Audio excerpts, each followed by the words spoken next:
2023 predictions for the housing market. My name is Larry Bammer, if you don't know me. And my name's Iain Phillips. And we're going to talk about inventory. We're going to talk about demand, the buyer demand. We're going to talk about the list price to sale price and the average price, what it was last year and where we're at now. Because everybody that's following housing knows that prices have come down. We're going to go into that. We're going to talk about where rates are expected to be by the end of the year. So we're going to cover all that. And with that, Iain, take it away for inventory.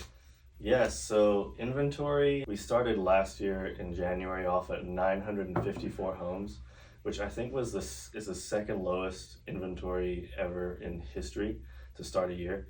And we peaked in July of last year at 4,069, so a pretty big jump. And to start this year off, 2,500 active homes. Over the last 2 years, I remember buyers, even agents, just frustrated. There was no inventory. Everyone was asking for two things. One, can there be more homes for sale? And two, can they not sell in 4 hours? Time on market has increased and inventory has increased. And that's exactly what buyers, wanted, that were complaining and giving up in 2021 and getting into rentals for the next year. It was too competitive. They wanted more options, less competition. And now we have that.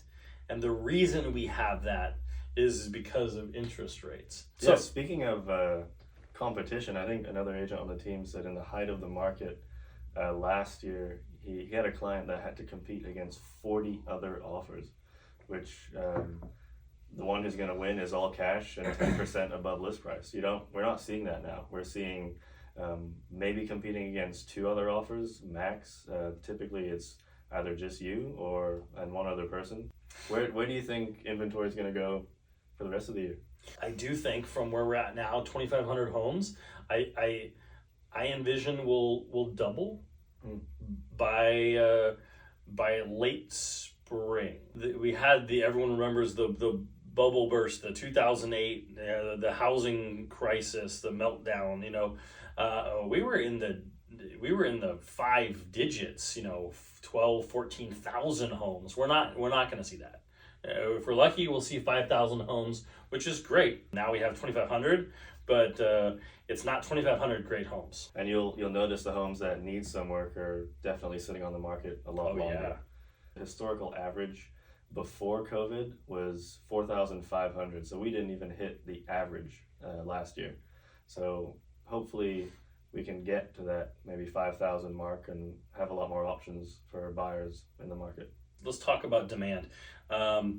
What's been the year over year? If I look at demand in 2022 when rates were great, and we look at now, the expectation from the consumer is going to be the demand has just dropped off the face of the earth because home prices have gone up and rates have gone up and making housing unaffordable. Is that really the case? Not at all. We started January of 2022 last year. We had 1,408 homes in escrow, and this year we're starting off with 1,364. So that is only a 3.4% drop in demand. Pretty irrelevant considering that mortgage rates have doubled since the beginning of last year.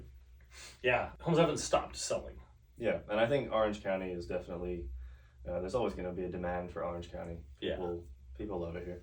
Yeah, I mean, there's a reason why people are coming from even Los Angeles, as near as Los Angeles and the Valley area, and relocating down here. We saw that at the start of COVID, and up north, Bay Area.